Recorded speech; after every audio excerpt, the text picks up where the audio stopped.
Hey, Gustavo. So I'm happy to have you back. We've already talked about what venture capitalists do last week. And this week, we're going to discuss the same topic in more detail. Is that okay with you? That's awesome, Guillaume. Thanks for inviting me back here. Okay, so I worked on this extraordinary matrix, which you can find here on the screen. And based on our recent interview, I noted that there are five main activities that venture capitalists do: raising funds, sourcing deals, analyzing startups, managing the portfolio, and managing the fund itself, the back office management. So maybe we can try to position each of these activities on the x-axis, which is most important, and the y-axis, which is the harder to do. Is that okay? That's awesome. And by looking here, I see that some of these colored boxes will need to be in the same. Some of them should be put on top of each other because sometimes they're as hard or as important as another one. But that will force me to make the effort to differentiate and prioritize things. It will be an interesting exercise. Okay, so actually, I'm gonna just watch you work. So, and I'll make comments. I'll be a sports commentator. Okay, awesome. So first thing I look at, I would observe things of the on the order of importance. And if I take a look at the importance, for example, if you don't raise funds, you don't have a fund. So this is paramount. You need to have to raise funds, otherwise you're not in business. Another thing that I would put right on top of that is deal sourcing and origination, because it doesn't matter if you have funds, but if you don't have opportunities to invest. So they are just as important. It's just like if it's some steps, you need to have step 1, step 2, and step 3. And each of those steps are as important as the other ones.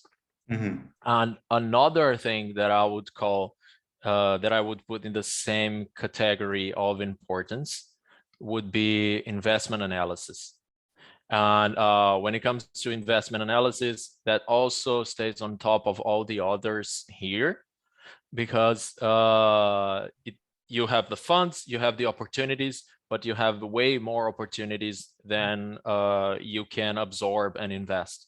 And if you cannot prioritize and pick and choose the best ones there, you won't have returns and you're doomed. So those are the three most important things I see here. They are paramount. No one can choose not to do any of those really well. Otherwise, there's no fund. You should go to another business model. And so far, do you agree with my point of view? What comments do you have, Guillaume? Yeah, I mean, clearly, if you don't raise a fund, you can't manage a fund. Yeah. It makes sense. I'm getting the impression that some venture capitalists tend to, many funds in the beginning were supposed to last 10 years, and then that duration extended to 12 years. And now it's extended even more to maybe 15 years. So the lifetime of the fund seems to also, be of importance. Yeah, I mean, you're the pro, so it's me listening to you. Awesome. So this is the first thing, and everything is sitting on top of each other here. And this is the most controversial part here. So supporting portfolio founders. And I want to give a very big and important disclaimer that for us, in our value proposition from our fund, this is also paramount, and it also sits here. Because if we don't help these companies, we're failing on our promise to the founders, to the investors, and to everyone around us. But I'm seeing this exercise here not as an exercise of how SaaSholic should prioritize stuff and Gustavo should prioritize these things. And if I compare, for example, analyzing companies or raising a fund or sourcing and originating deals. If a fund does not support their portfolio founders, the fund won't necessarily fail. Because if they've done these three things well, and it's a part of their investment strategy to be hands-off, so it's just about the money. I give you money and you know what to do, or you find someone else to assist you. That will be it. They're fulfilling on their promise. So it depends on the fund's strategy. For us, it sits here. For some funds, it sits here. It's just about the money and a very low touch support. And for most of the funds, from what I'm seeing, it sits here.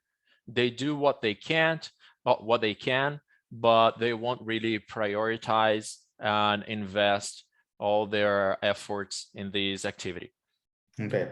Actually, I come to think of it, I did have a question on the first three main activities, because last time you said that it's relatively, capital is abundant. Yep. And what's hard is to earn a seat at the startup's cap table. So if that is still true, I would think that raising a fund is not as important, or perhaps not as hard, as deal sourcing and origination. But let me, so you see, and there's still another one, which is back office management. Awesome question. And I'm not yet done with the prioritization on the y-axis of how easy or hard it is, but that's an awesome thing that I caught myself thinking when I saw the axis here.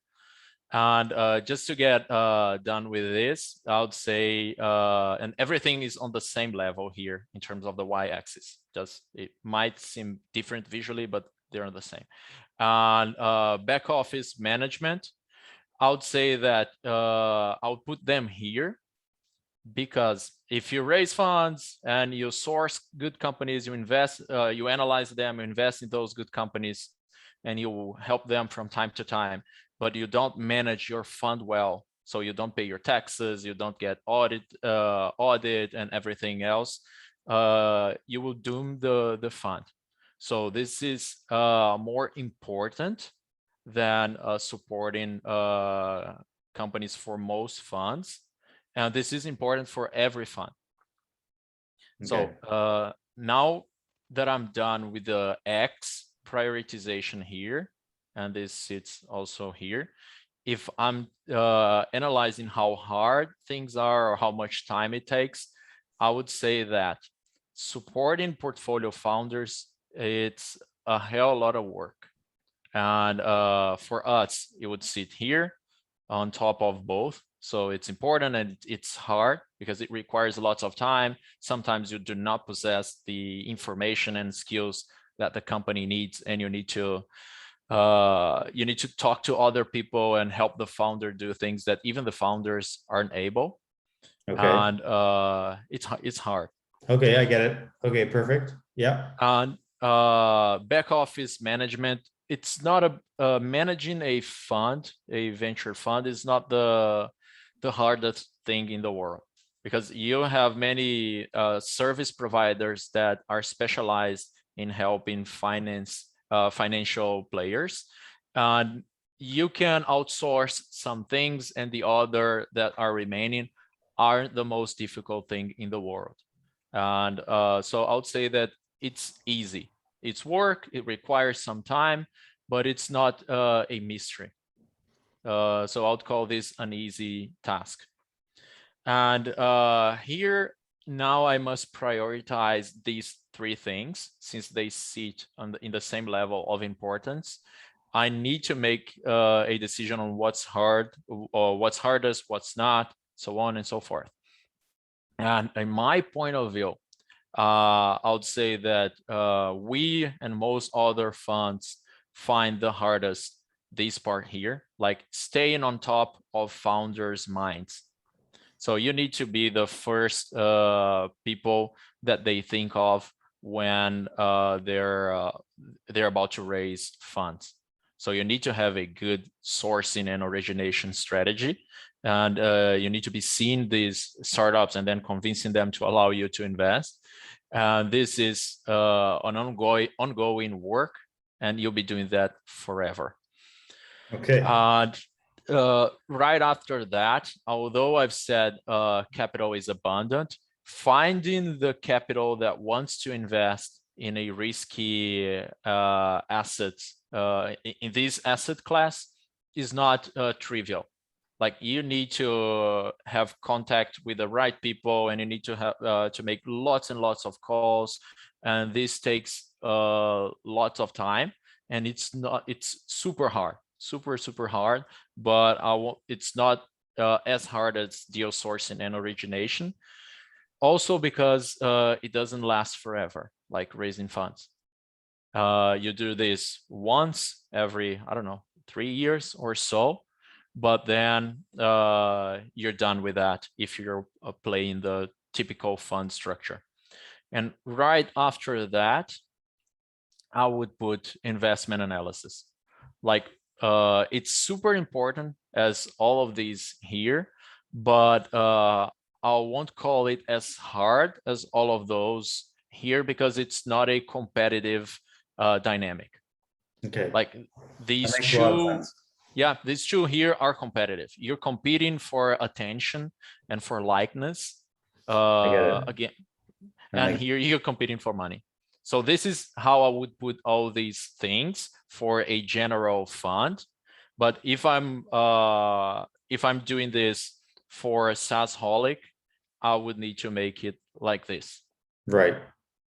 Okay. Because Interesting. that's a part of our value prop. Okay. So Great. there it Okay, is. so I get it. Thank you. And now let's look at these same activities in more detail, if that's okay, because last time Yep. we covered what each activity consisted in, and that's actually the topic of the previous article. And so maybe we can go on to the next slide, which I'm showing right here. So this is actually the same kind of information, only for each main activities, we've detailed perhaps 4 or 2 to 4 more specific activities that make up the main activity that's described on the top. So do you want to try filling up the matrix with these detailed activities? This one will be much more challenging, and I won't provide as many comments because it's more extensive. So let me do it as we go. So this is super important, but it's easy, kind of easy. You need to have some connections to approach the right LPs. Getting the commitments is much harder than approaching them, but it's as important as that. Raising the 70% of the fund, which is like getting 70% of the commitments, is a bit harder than getting some commitments. And the rest, the remaining 30%, I would say it's less important because most of the time you can get away with a smaller fund, but you don't want to.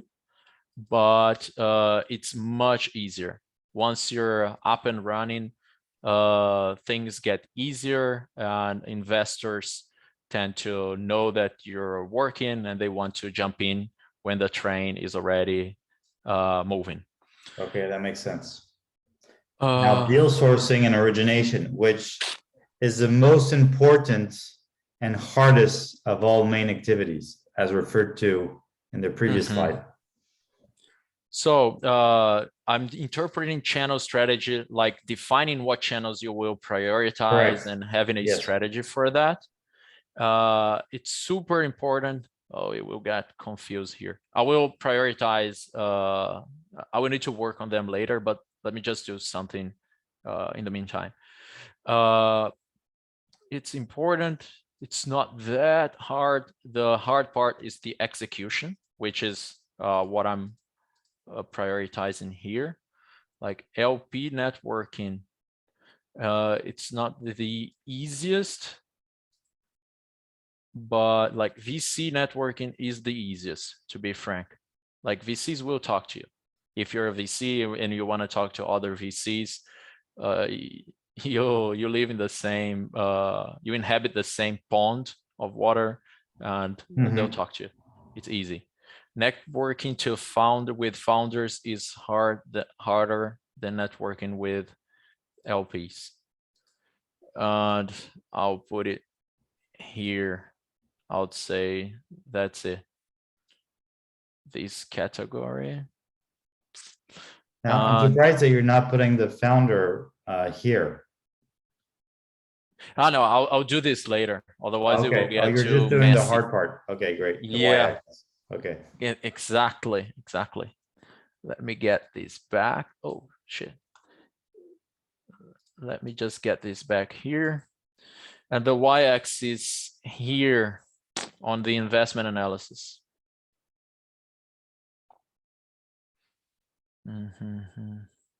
So all of those blue boxes here aren't super hard. And I'll call this one the second hardest. This one is the hardest. Oh shit.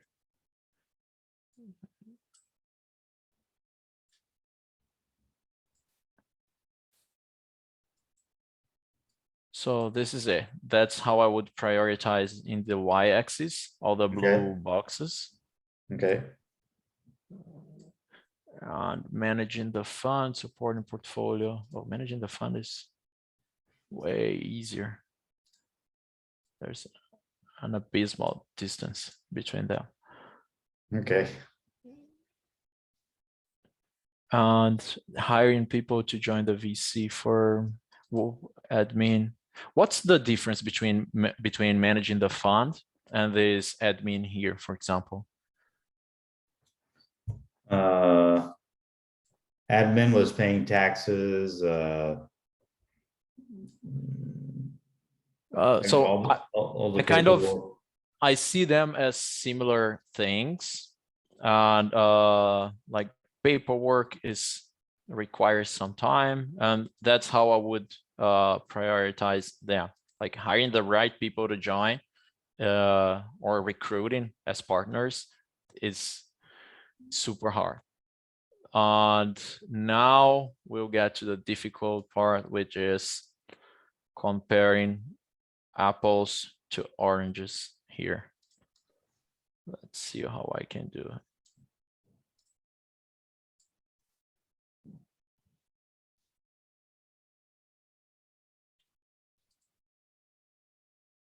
Fine. I hope you don't really mind me ruining the design. Right. Oh, now that I have the y-axis sorted out, the x axis will be hard. So if I would be true to you, all these things would be convoluted here together like that. Okay. Like they're more or less, if you don't have the yellow ones, you don't have the green ones, and vice versa. It will be super hard. I will need to make some things transparent here.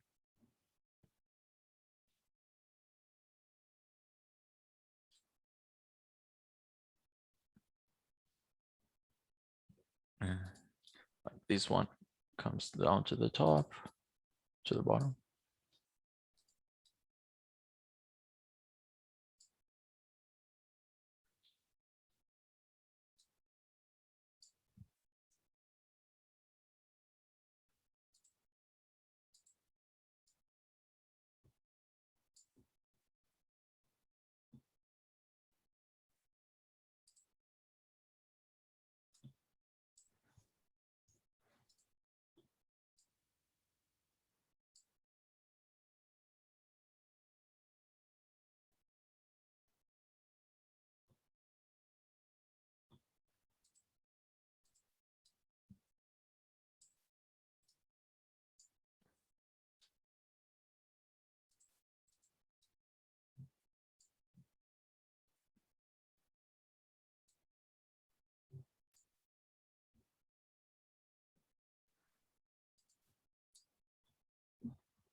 I think it would look more or less like this. Mhm.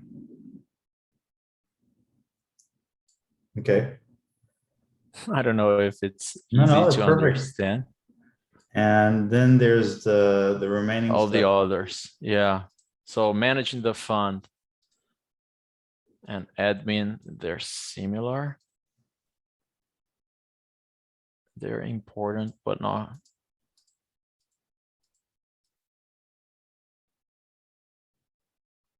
They're more or less like that. Supporting portfolio, startups, hard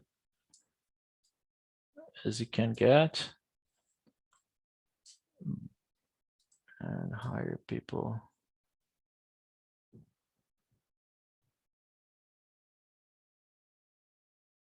We need to find some space to put it like here. So I think it would look more or less like this. Interesting. Okay. I think, I hope you can get the idea behind it. Yeah, I think I do. I have to say that I'm surprised I'm seeing more yellow than green, to be honest, on the top right corner. Yeah, let me see, because these activities here, like networking with VCs, That's easy. Yeah, no, I get that. but it's important. But networking with the founders is who you really want to be close to. Networking to LPs, you have your LPs to network with, and it's easy to get close to them. And you have the others. And if you're doing a good job, they also want to be close to you, even though they haven't invested in your funds yet. And it's important, but not as important as these activities here, because it's just networking. All right. And also channel strategy. You may have like it's not too hard to create a strategy to generate opportunities and be in the right place in the game. The hardest part is executing the strategy. But even if you have a poor strategy, but if you're close to the founders, you will do really well. Perfect. Okay, good. That's why. So that's pretty much I think let's try to summarize our conversation, because although it's been quite dense. Yeah. So basically, you've got two key clients. Those are LPs, limited partners, that actually fund the fund. Perfect. And then the founders that are those that will receive your capital. And as the relationship between capital and talent is so rare that it's the founders that you're trying to convince to onboard you onto their cap table. So in a sense, founders are a second group of clients. Is that right? Perfect. Yeah. Yeah. They're not in an order of importance, but they are one of the two clients. I can't really make which client is more important, if it is the investor or the founder, because if you don't strike the right balance between the both of those, the business crumbles. Okay. My understanding from our previous conversation was that you were spending the bulk of your time supporting founders. I think that was 40% of your time. Yeah, most of the time. Okay. If I dare say this, this is actually quite different from Fabrice, who is not doesn't want to have a seat at the board, a startup board. He tries to be as low profile as he can. And he's really focusing his time on connecting with founders and investing a very small amount in the very early stage of the funding channel. And anyway, that's Fabrice. It's very different from other VCs, as you know. Yeah, he's a bit contrarian. I admire his strategy a lot. And even though he's not investing most of his time with founders would want to have him there. Yeah. That's the irony. Yeah. Okay, great. Well, look, did you have anything to add or? So yeah, don't hold my hand on fire for this. And that's the only thing. And if you want to discuss this further, I'm super open to conversations about this topic. Okay, well, look, thank you very much, Gustavo, for your ideas and input. And my understanding is that we'll be talking soon on another topic, which is on becoming a business angel when you're broke. Is that right? Yeah, let's do it. I'll tell you a bit about my story and some hacks for everyone that wants to do that, even though you're not millionaires yet. Okay, great. All right. Thank you very much. Thank you, Guilherme. It was a pleasure. Bye-bye. Bye-bye.